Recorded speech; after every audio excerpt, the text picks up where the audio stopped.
Stat Sports. I'm your host, George Hogan. Please rise for the pledge. I pledge allegiance to the flag of the United States of America and to the republic for which it stands, one nation, under God, indivisible, with liberty and justice for all. The varsity fencing team has really thrived this season, headed by captains Liliana Espinal, Remy Pai, Sofia Xenofantos, Marcus Wu, and Leah McManus. Both the girls and the boys team boast a 6-1 record. Also, for the first year ever, Manhasset is hosting our first fencing tournament. Be sure to come out and support this amazing team. We wish them the best of luck, and fencers, don't let your guard down. After a great fall season for our track team, they have carried that success to the winter. Let's go off to Chloe Pusey for more. Thanks, George. During the fall season, our cross-country team has been the best it's ever been in Manhasset history, being the best Section 8 team at counties and the state qualifier. They've continued the success into the winter season, having juniors Ryan Boldy and Cole Thalheimer set indoor school records. Our season's been going really well. Our team has broken a lot of school records, and we're hoping to win this meet on Friday. It's been a lot of success. Fall, a lot of team achievements, and indoor, a lot of individual achievements. We were coming off the high of being second at state, so that was like a huge boost of morale going into the winter season. The postseason just recently started, and the team has some amazing numbers, with Tommy Sheeran running the 1600 in 4:32 and John Hogan running the 1K in 2:40, as well as the 1600 in 4:37. Postseason so far, we're just getting into it with the conference being on Friday. It'll definitely be exciting seeing how everything plays out. I mean, each week we keep getting faster, new workouts, new races. Everyone's improving, and we'll see how far we can go at states and nationals. And this team generally is just so good, and they genuinely care about each other that the whole team just, gets better together. The boys have been fantastic so far this postseason, and they look to continue the success at the conference championship on Friday at St. Anthony's. We want to beat Valley Stream North, that'd be amazing. We want to win. We know we can win. Yeah. Their streak is going down. 17 years.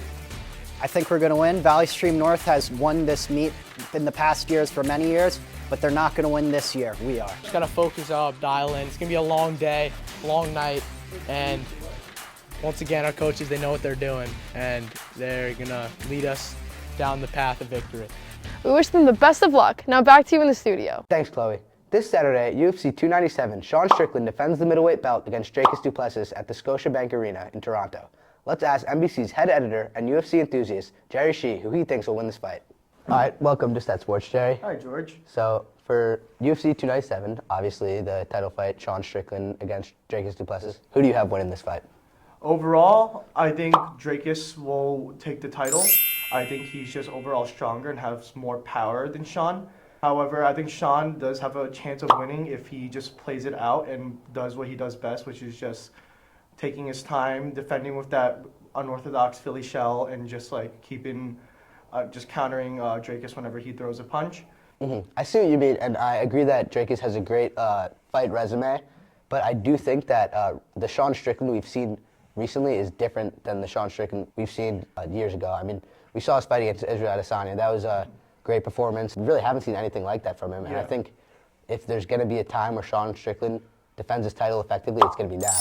And I think there's a lot of emotional drive for him to win this fight as well, so that's why I'm going with Sean Strickland. Thanks for coming on the show, Jerry. Thanks for having me. Our girls varsity basketball team, like last year, is having another outstanding season.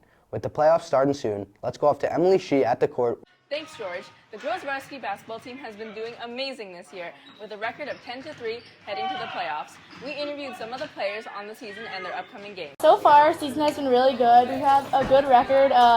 We've only lost a couple games, but they've been non-conference, so we're at the head of our conference right now. Right now, we're just trying to focus on one thing at a time. Probably just conference champs at first, then counties, then work forward from there. I would say my favorite part about this team is that not everyone plays a winter sport, and there's a select amount of girls who do. So while everyone gets to go on vacation and take time off on this 5-month long season, we get to spend time together and really build a nice bond with one another. My favorite part of practice is probably when we scrimmage and get to work on our plays in practice. Winning every game coming up. I think we're looking forward to accomplish what we did last year and just keep going from there. We got a taste of what it was like to go to states, and that hasn't happened in 30 years, so it would be really nice to get back there and win states. We wish the girls best of luck as they enter the playoffs. Now back to you in the studio. Thanks, Emily. That's all we have for today. Once again, I'm your host, George Hogan. Roll set.